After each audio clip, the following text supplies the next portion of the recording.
So, sobrang red ko sa camera. Sobrang red kasi red yung ilaw, red yung ating lights. So, kaya ako mukhang ganito. So, yun. Mag-isa lang ako dito sa kwarto. Iisip-isip sa mga bagay-bagay. Sakit ng ulo ko. Pangatlong araw ko na ngayon na masakit yung ulo tuwing hapon. Well, last time, medyo para kong lalagnatin, gano'n. Tapos, uminom ako ng Biofluid na medyo umoko yung pakiramdam ko. Pero ngayon, yung sakit na naman yung ulo ko. Hindi ko alam bakit. Hindi ko alam nangyayari sa akin. Pero yun, sobrang sakit ng ulo ko. Parang gusto ko na lang matulog. Ayun, so wala kaming pasok bukas. Friday, bukas, wala kaming pasok kasi hindi kami pinapapasok. So, kailangan namin mag-rest kasi sobrang magiging busy na next week. Sobrang kailangan na namin mag-overtime. So, rest day. Mga 4 days kami mag-rest. Medyo mahaba-haba rin yung weekend natin. So, chill lang muna ako dito kasi wala akong gana kumain, wala akong gana kumilos, parang wala ako sa sarili. So, yun. Maya magdi-dinner tayo. Samahan niyo ako. Hi, Snow!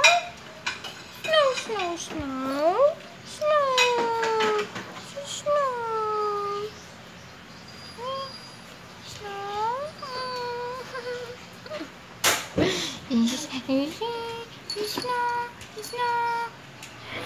Sobrang magana yung kamay ko kakagitara. Luto tayo nito.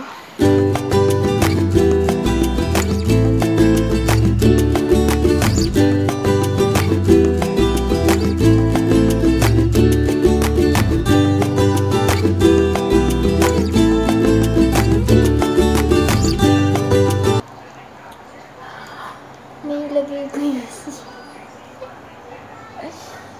yung chili nalagay ko. Ano to?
So, ito yung kwarto namin ni Ate Cars.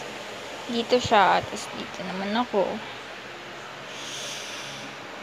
So, ayun, dahil mag-isa ako dito sa kwarto at wala akong magawa. Nagigita-gitara ako para ma-practice ko yung mga tinutugtog ko dati. Kasi hindi ko na sila alam kung paano tugtugin. Hindi na ako marunong mag-gitara. Sobrang nakakasad kasi alam mo yun, gustong-gusto ko talagang mag-gitara, gustong-gusto kong tinutugtog ng mga instrument. Pero kasi, simula nung, yun nga, wala na akong gitara, wala na yung family ko, naiwan ako sa Batangas, wala akong malibangan, as in gustong-gusto kong tumutug ng gitara, pero wala akong gitara. So, hindi ko na napapractice. And, alam ko yung mga chords, pero yung, halimbawa yung song na pinapractice ko before, na, hindi ko na alam kung paano sila tugtugin. So, yun, pinapractice ko lang sila. So, medyo tugtog lang tayo. Medyo pangit na rin kasi itong gitara na to kasi nasisintonado na siya, tsaka medyo masakit siya sa kamay. Mura lang kasi itong nabili. So, mahilig ako kumanta, pero mas gusto kong mag-gitara na lang. Mas gusto kong tumugtog na lang ng instrument kaysa kumanta kasi hindi naman ako masyadong magaling. Pero sabi nga, kahit hindi ka magaling, basta kaya mo, gawin mo. Basta gusto mo, gawin mo. Kasi practice makes perfect naman. So, practice lang ng practice hanggang sa makuha mo, hanggang sa matuto ka. At pag natuto ka, siya sa iba. Diba? Namiss kong mag-jam. Namiss kong kasi before, banding namin is magtututo yung gitara, magkakantahan kami. Banding ng mga kapatid ko, naming family, yung tumugtog, kumanta. So yun, nakakamiss. And every time makakakita ko ng gitara, sobrang saya ko. Sobrang gusto kong tumugtog kahit hindi ako pa ganun kagaling.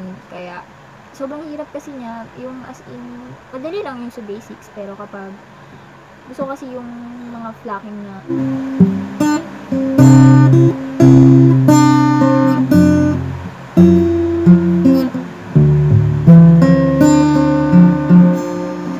as in, yung mga ganun, ang hirap niya, parang iksi ng kamay ko, tapos sobrang masakit siya sa kamay kasi wala na yung mga kalyo-kalyo ko sa kamay. Bawat sino na ating buhay, pagmamahal mo ang nakulay sa mamagagpal. Hangin magbabago ang pagtingin.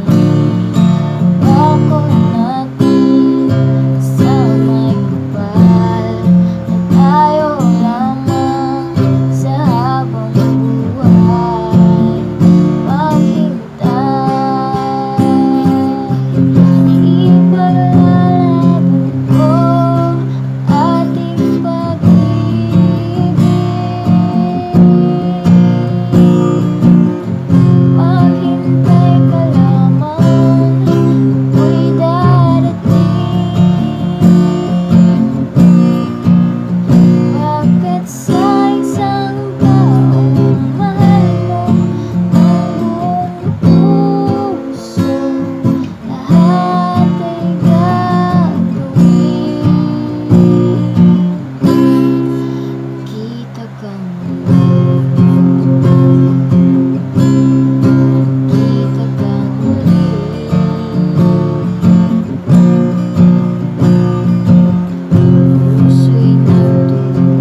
sakit ng kamay ko kakagitara. Magano. So, yun, papahinga na ako kasi sakit ng kamay ko. At gabi na rin.